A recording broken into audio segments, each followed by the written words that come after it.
Nah, kita sering banget nih dengar kata konflik, konflik, dan juga konflik. Tapi sebenarnya apa sih konflik itu? Nah, konflik itu merupakan pertentangan, percekcokan, ataupun perselisihan antara dua belah pihak atau lebih. Untuk lebih paham, kita simak video berikut ini.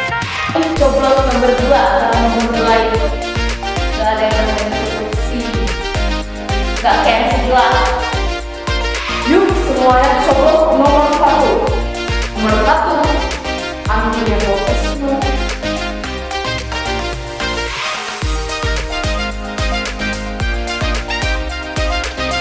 Banyak janji palsunya, maksudnya apaan ini? Emang ada buktinya?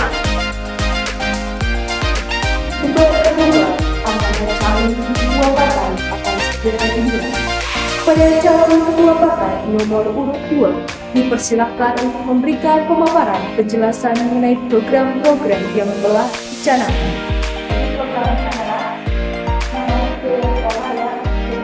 Terima kasih kepada paslon nomor 2.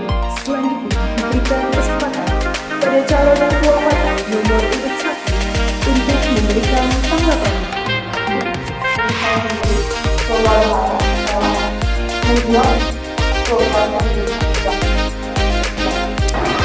Kalau begitu sekarang kalian bisa dipilih supaya kalian bisa menjadi calon ketua partai, menjadi contoh bagi rakyat yang lebih baik. Menurut Surjono Sukanto, ada 5 jenis konflik. Konflik pribadi, konflik rasial, konflik antar kelas-kelas sosial, konflik politik, dan juga konflik internasional. Nah, pada kesempatan kali ini kami memilih konflik politik. Nah, konflik politik merupakan suatu konflik yang terjadi karena perbedaan kepentingan atau perbedaan tujuan politis antar individu atau kelompok. Salah satu contohnya adalah konflik partai yang terjadi di suatu negara. Lalu, apa sih faktor yang menyebabkan terjadinya konflik dalam drama ini? Faktor yang menyebabkannya adalah perbedaan kepentingan. Jadi, di dalam perbedaan kepentingan ini adanya persaingan yang berbasis perebutan kekuasaan antara kedua calon ketua partai. Sehingga pada akhirnya mereka berdua sama-sama menghalalkan segala cara untuk terlihat lebih baik di hadapan masyarakat. Selanjutnya, apa sih dampak dari terjadinya konflik dalam drama ini? Dampaknya adalah terjadinya perpecahan atau kerusuhan yang menyebar di dunia maya, sehingga terjadi pun cyberbullying antar sesama calon ketua partai. Sekarang kita masuk ke bagian penanganan konflik. Poin yang pertama adalah pencegahan konflik. Bagaimana sih cara mencegah supaya konflik di dalam drama tadi tidak terulang lagi? Yang pertama adalah menumbuhkan rasa persatuan yang berlandaskan Bhinneka Tunggal Ika. Yang kedua, kita tidak boleh menyimpan rasa iri dengki meskipun itu terhadap lawan kita. Jadi, kita harus bersaing secara sehat ya teman-teman.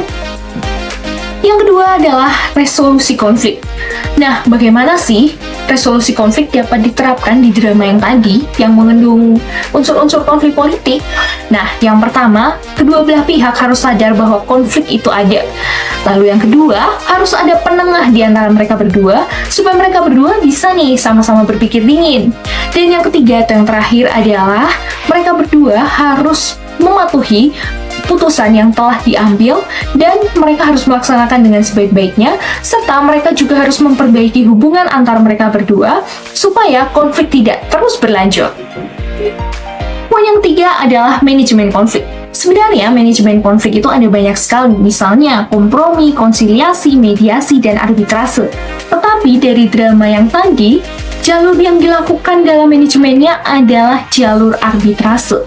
Kenapa sih jalur arbitrase? Nah, jadi jalur arbitrase sendiri merupakan jalur yang memberikan sanksi atau putusannya bersifat mutlak. Nah, jalur ini juga disebut penjurian, teman-teman.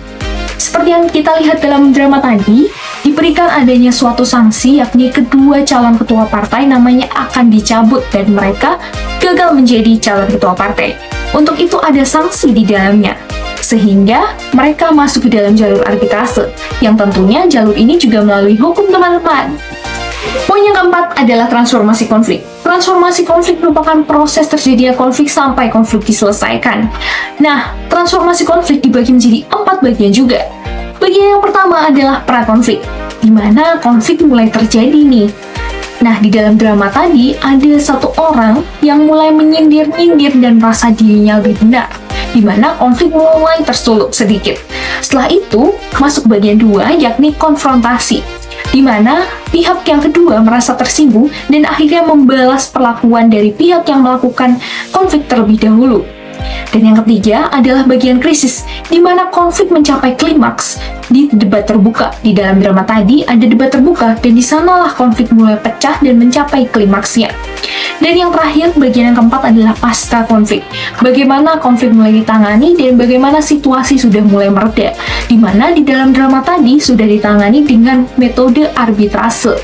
Dan pada akhirnya mereka pun berbaikan dan hubungan mereka menjadi lebih baik dibanding ketika mereka berkonflik.